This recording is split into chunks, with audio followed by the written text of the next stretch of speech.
अस्सलामुअलैकुम वरहमतुल्लाहि वबरकातुहू। मुज़क्कर मुअन्नस की अब एक और दो किस्में बनती हैं। एक तो जानदार इस्म हुआ करते हैं मुज़क्कर मुअन्नस की, दूसरा बेजान चीज़ों की भी मुज़क्कर मुअन्नस होती है। जानदार चीज़ों में मुज़क्कर मुअन्नस को तो जानना आसान होता है, लेकिन बेजान चीज़ों में मुज़क्कर मुअन्नस को जानना इतना आसान नहीं होता। उसके लिए माहिरीन ज़ुबान ने कुछ उसूल बताए हैं। उन उसूलों की रोशनी में हम पहचान पाते हैं कि ये मुज़क्कर है या वो मुअन्नस है। उसकी तफसीलात यूँ बयान करते हैं कि जिस तरीके से इस्म की जिन्स के लिहाज से दो किस्में थी, मुज़क्कर और मुअन्नस, इसी तरीके से यहाँ मुज़क्कर मुअन्नस की दो किस्में होती हैं।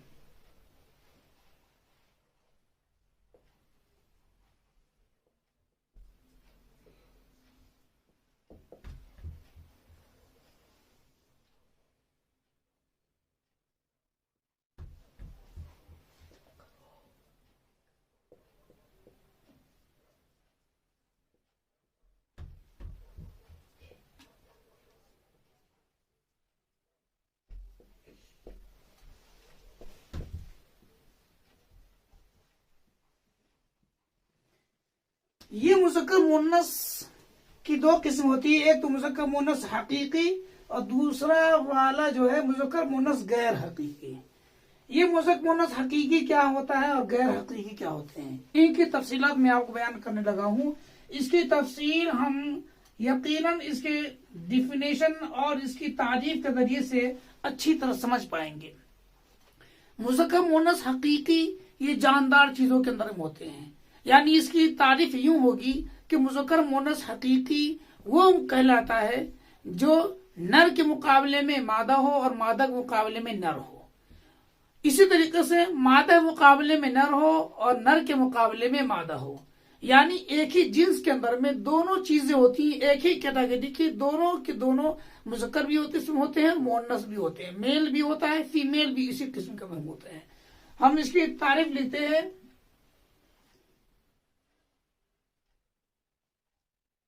नर के मुकाबिल में मादा हो,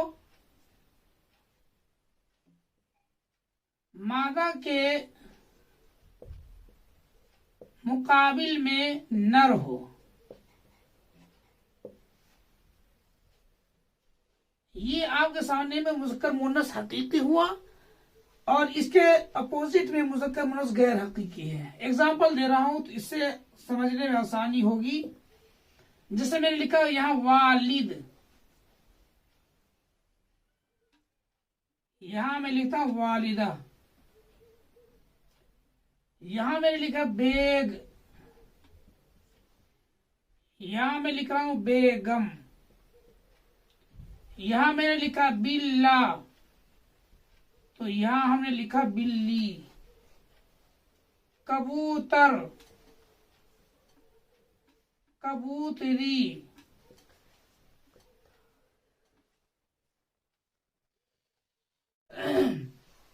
आप देख पा रहे हैं कि एक जानिब वालिद है तो दूसरी जानिब वालिदा है, एक ही कैटेगरी है। अगर एक साइड में बेग है तो दूसरी साइड में उसी के कबील की बेगम है। ऐसे ही अगर एक साइड में बिल्ला है तो उसी के किस्म की, उसी के जिन्स की उसकी फीमेल है यानी बिल्ली है। अगर एक साइड में कबूतर है तो उसी के जिन्स की दूसरे साइड में कबूतरी है। आप देख पा रहे हैं कि एक ही जिन्स के अंदर में मेल भी है और फीमेल भी है। जबकि दूसरी किस्म जो है वो है मुज़क्कर मुअन्नस गैर हकीकी। हम लिखते हैं कि नर के मुकाबिल में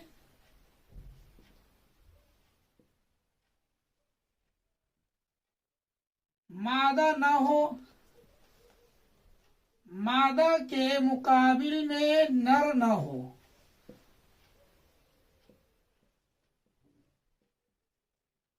यानी अगर एक ही जिन्स की अगर कोई इस्म है तो उसमें अगर नर है तो उसका मादा नहीं होता है, अगर मादा है तो फिर उसका नर नहीं होगा। मिसाल के तौर पर मैंने यहां लिखा जमीन, ये मुअन्नस इस्तेमाल होती है लेकिन इसकी जिन्स की नर नहीं है। अगर मैंने यहां लिखा आसमान, ये मुज़क्कर इस्तेमाल होता है, पर इसके कबील के मुअन्नस यहां नहीं है। ऐसे ही मैंने यहां लिखा कलम,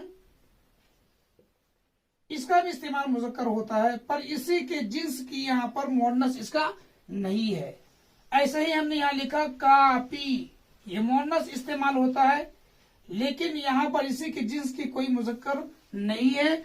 तो नाज़रीन, आपने देखा कि जानदार चीजों के अंदर में तो हमें मुज़क्कर मुअन्नस को पहचानना आसान होता है, लेकिन बेजान चीजों में मुज़क्कर मुअन्नस को पहचानने के लिए माहिरीन लिसान ने, माहिरीन जुबान ने उसके लिए उसूल बनाए हैं। यहाँ फिलहाल हम आपको बता दें कि हकीकी का ताल्लुक जानदार से है। देख पा रहे हैं कि आप वालिद, वालदा, बेगम, बिल्ला, बिल्ली, कबूतर, कबूतरी, ये सब के सब जानदार हैं। इस जानदार के अंदर में जो है मुज़क्कर मुअन्नस तो समझना आसान होता है, लेकिन यहाँ बेजान चीजें जैसे जमीन, आसमान, कलम, कापी, इसमें कुछ अल्फाज मुज़क्कर है, कुछ अल्फाज मुअन्नस है, पर इसमें अगर जो मुज़क्कर है उसका मुअन्नस नहीं है, इसमें जो मुअन्नस है उसका मुज़क्कर नहीं है, तो पता ये चला कि मुज़क्कर मुअन्नस की दो किस्में होती हैं, हकीकी, गैर हकीकी। हकीकी के अंदर में ये सारे के सारे जो अस्मा आते हैं, इसम आते हैं। गैर हकीकी के अंदर में ये इसम आते हैं। इसके लिए हम मजीद और तफसीलात आपको बता पाएंगे कि माहिरीन जुबान ने मुज़क्कर मुअन्नस को पहचानने के लिए बेजान चीजों में किन उसूलों को बताया और किन उसूलों को मुकर्रर किया। इंशाअल्लाह ताला हम आगे के सबक में बताएंगे, ताकि आप बखूबी समझ पाएं कि कौन सा लफ्ज मुज़क्कर है और कौन सा लफ्ज मुअन्नस है। तो आज के लिए इतना ही, तब तक के लिए खुदा हाफिज।